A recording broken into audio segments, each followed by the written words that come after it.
Hey everybody, it's Shaman Sister Sin. I would like to thank everybody for tuning in to the Meditations and More podcast, and let's jump right into it. Today I want to talk to you about something that I have spoken about before on occasion here and there, and that is the narcissist in the workplace. And I wanted to talk about it because it's something that I think does not get enough attention, and really it needs to, because it is just as bad to work with a narcissist as it is to have one in your house. In some ways, it's worse because you can't really get away from a narcissist at the workplace. So, I mean, we've all heard a lot about relationships with pathological narcissists, but what about when the narcissist is not your significant other? What about when it's not even your friend?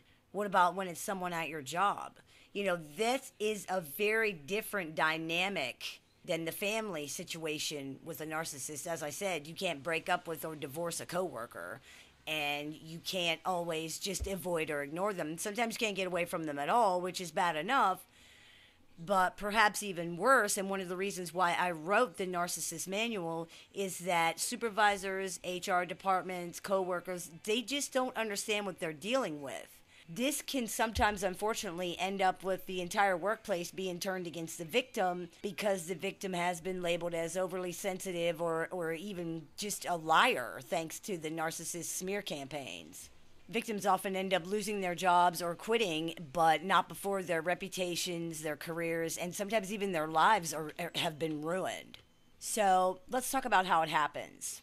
I think probably one of the most disturbing things about narcissists in the workplace is that a lot of times, even when people can see that something isn't right, they don't say anything. They don't speak up because they don't want to be involved. That is a shame, and it's also a mistake, because the narcissist is counting on the silence and therefore consent of other people to get away with their terrible behavior. And because people don't want to be involved, too often they get it. They get the silence and the consent that they're looking for. Narcissists can target other coworkers for smear campaigns and abuse for several different reasons. Abuse can happen when the narcissist manipulates other people into doing their work for them or taking credit for things that they didn't do. They might mock or nitpick the ideas of other people because they don't want the other person to be seen as possibly smarter or more creative than they are. They might be really petty or insubordinate. They might steal from coworkers or do things purposely to just annoy and disrupt other people. They might refuse to do their share of the work or insist that they've done more than they actually did do.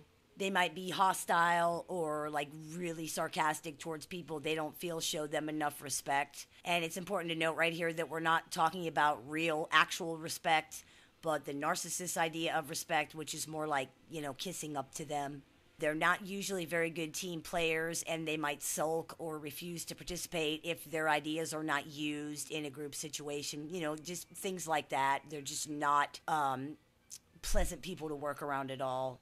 The real damage often comes from a smear campaign, and the smear campaigns typically work, basically the same way. A person can be targeted for a smear campaign for a lot of reasons. It could be because the narcissist wanted a particular position, but it was given to someone else. That person then potentially becomes a target of the narcissist's anger and jealousy. It may be that the narcissist simply resents anyone who has power over them and therefore, endeavors to destroy their supervisor's reputation. Perhaps the narcissist doesn't like the opposite sex to be in an authoritative position. It may be that the narcissist is the one in power, such as in cases where the narcissist holds a supervisory position and they mistreat the people who rank beneath them simply because, they can. It could even be something as little as a coworker made a passing comment that the narcissist felt was embarrassing or disrespectful or that, they just didn't like. Something that small is enough to trigger a smear campaign from a narcissist that could go on for months or even years. Because of a real or perceived slight or even just simple jealousy, the narcissist is now bound and determined to ruin this person's life. It's important to note that though there are differences in the dynamic between workplace narcissists and those in other situations, the core behavior and drive is still the same. It should be remembered that though we often encounter overt narcissists in the workplace who are exceedingly concerned with appearing to be the best at their job, covert narcissists target people at their workplaces too. And so, in the same way that a narcissistic partner or family member will allow the whole family, including themselves, to suffer in order to punish a loved one, narcissists in the workplace might have no problem with allowing their own job performance to suffer in order to make a coworker look bad. When they're called on the carpet for it, these narcissists will simply claim that it's the target's fault. So now that we've talked about how it happens, let's talk a little bit about what it looks like. The following story I'm going to tell you is a real example of narcissistic harassment in the workplace. The names have been changed to protect the anonymity of the victim, but she did give me permission to use this story. It's a pretty good friend of mine. So, Tony is a covert narcissist who has worked at a job for 7 years. He often slacks on the job or manipulates other people into doing his work for him. He most often does this by claiming that he can't do it for some reason. He sets up situations that make him look helpless, such as claiming that he cannot tie his shoes or do simple things, and claiming that he has a disability, though he never says what it is. He was transferred to a new crew due to his poor performance and inability to get along with the people on his old crew. By the way, both of those are red flags regarding narcissism at the workplace. Since he has been transferred, he has been caught sleeping on the job or otherwise failing to perform his duties many times by his immediate supervisor, Leslie. Because of this, Tony does not like Leslie. He makes inappropriate comments to her and around her, hoping to embarrass her or make her uncomfortable. He stares at her so intently that people in the same room comment on it and are made to feel uneasy because of it. He repeatedly attempts to contact her outside of work and on her personal cell phone. When he's spoken to by supervisors about this, he does agree to stop and then begins to continuously call her on the work phone or seek her out at work, pulling her away from her job by claiming that he needs help when he actually does not need help. When Leslie reports this to their supervisors, she's told that Tony needs to be able to speak with her because she is his immediate supervisor, so there's nothing anybody can do. Leslie seeks mediation with Tony to find out what the problem is. He tells her in front of other supervisors that she does not deserve to have a position over him because he has a college degree and she is not educated enough to tell him what to do. He states flatly that he has a problem with any directives that come from her, regardless of what they are. Nothing is done about this. He's not disciplined. He continues his daily harassment. The supervisor says he will write Tony up for his poor performance, but this does not ever happen. Because he gets away with this, Tony then steps up his smear campaign against Leslie. He tells Leslie's supervisors and coworkers that she bullies him, that she sets him up for failure. He claims that she's lying about his work performance because she doesn't like him and wants him to be fired. He says she is picking on him and that she has insulted his disability. When a new employee is hired or transferred to their crew, Tony immediately tries to turn them against Leslie. Co-workers have witnessed Tony's poor work performance as well as his tirades and his many inappropriate comments to her. It is a running joke on the crew, but no one calls Tony on his behavior, nor do they report it to a supervisor.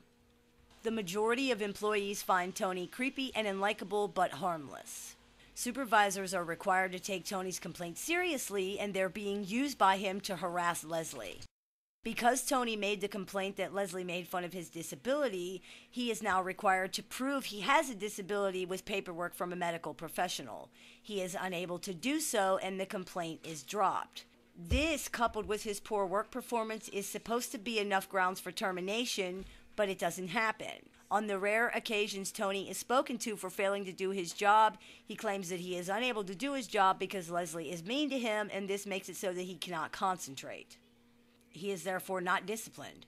Instead, more mediation attempts with various supervisors are set up.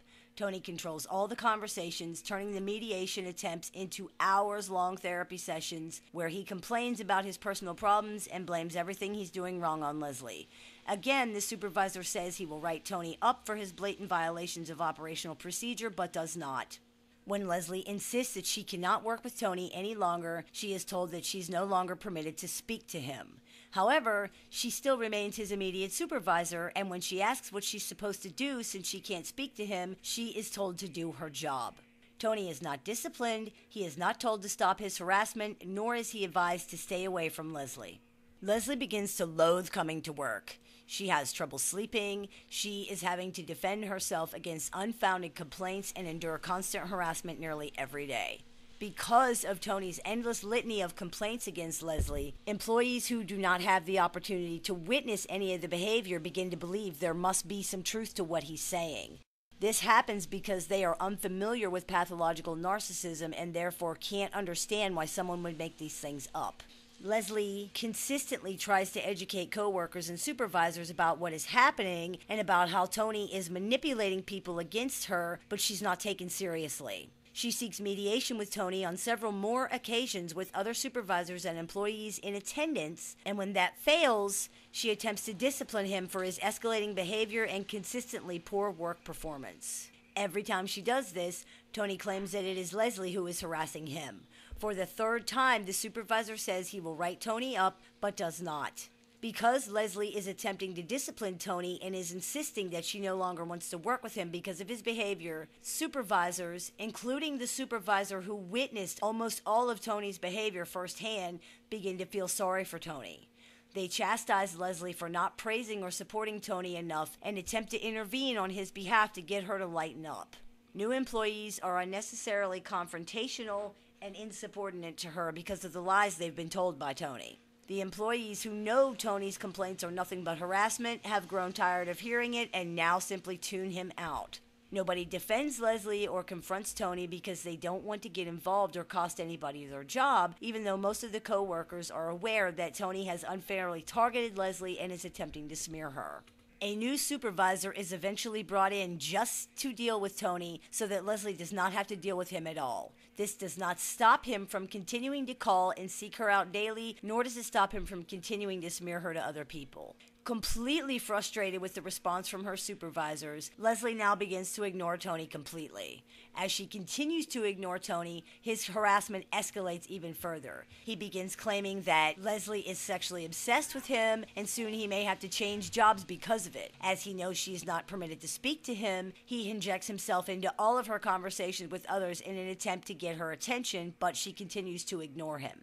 The final straw comes when Leslie walks into her office to find Tony there. He suddenly falls to the floor in front of her, claiming he's ill and may also have hit his head earlier. Leslie calls the ambulance and his family as required.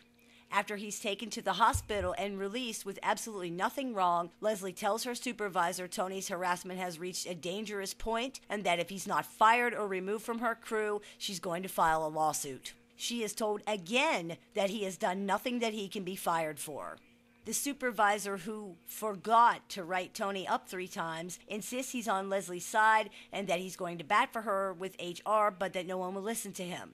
When Leslie finally speaks with HR herself to find out what the problem is, she's told that her supervisor reported a, quote, personality conflict between Leslie and Tony and that they know nothing about anything else she's talking about. In desperation, at her wit's end with her immediate supervisor, Leslie finally files a formal complaint. So why did this happen? As we can see from our example, there are many stages along the way where this harassment could have been stopped if the supervisors involved knew what they were dealing with. Instead, it was treated as a joke, something that was not a big deal, and a person's career was nearly destroyed because of it. The victim's peace was definitely destroyed, and for far too long. Nobody should be put through something like this, much less for so long, with no way to get out of it. This went on for over a year. Almost 2 years. It is true that the victim in the above case should have done something sooner, but she was trying to follow a required chain of command procedure and was stonewalled by a supervisor who either did not recognize the gravity of the problem or did not care. This was compounded by the unwillingness of coworkers to get involved even though they knew what was happening. Others also took up Tony's cause because they felt sorry for him. They became what are called flying monkeys for the narcissist. These are people the narcissist uses to attack the victim by proxy. They do the narcissist's bidding, usually unknowingly, but not all the time, the way the flying monkeys in The Wizard of Oz did the Wicked Witch's bidding. The supervisor especially fell into this role. He fell into the role of counselor for Tony, allowing Tony to control all the conversations and steer them away from himself and or what he did wrong. This is a very common tactic with narcissists, and its success in this situation is another result of not being familiar with narcissism, as well as just being a terrible supervisor in general. As we can see, the supervisor also began to feel personally sorry for Tony. He chastised the victim for not praising the narcissist enough, even though he actually witnessed the narcissist's poor job performance and his repeated unfounded attacks against the victim. This is actually very common, and it is a testimony to what successful manipulators these people really are. The supervisor knew what really happened. He saw it with his own eyes, and yet somehow he still ended up feeling sorry for the narcissist and championing the narcissist's cause. This creates a situation where the victim has literally nowhere to turn. If the people who actually witness the events will not speak up or take your side, who will? This is a horrible situation that nobody should have to live through. So now that we know why it happens, how it happens, and what it looks like, let's talk about what we can do. The entire workplace becomes a battleground for the targets of narcissistic abuse because nobody wants to get involved, or worse, they take the narcissist's side. People who are targeted by narcissists feel alone, alienated, and ganged up on. This does not have to happen. You can learn how to spot narcissistic abuse. And if you see narcissistic abuse or smear campaigns in the workplace, speak up. Narcissists count on the fact that nobody will say anything to them, and every time they get away with it, the abuse gets worse. In our example, Tony's harassment of Leslie actually culminated in him physically throwing himself on the floor in front of her to get her attention. Who knows how far that could have gone? We would all want someone to speak up for us. We need to say something when we see something. We need to report these things and keep reporting them until something is done about it. It's time to stop letting these people ruin lives. After all, next time, it could be you. I hope that clears some things up for you guys. I'm looking forward to your comments and your stories. Thank you for listening to the Meditations and More podcast. Don't forget to pick up your free copy of Surviving the Narcissist Epidemic on littleshaman.com. May the Great Spirit bless you and have a wonderful day.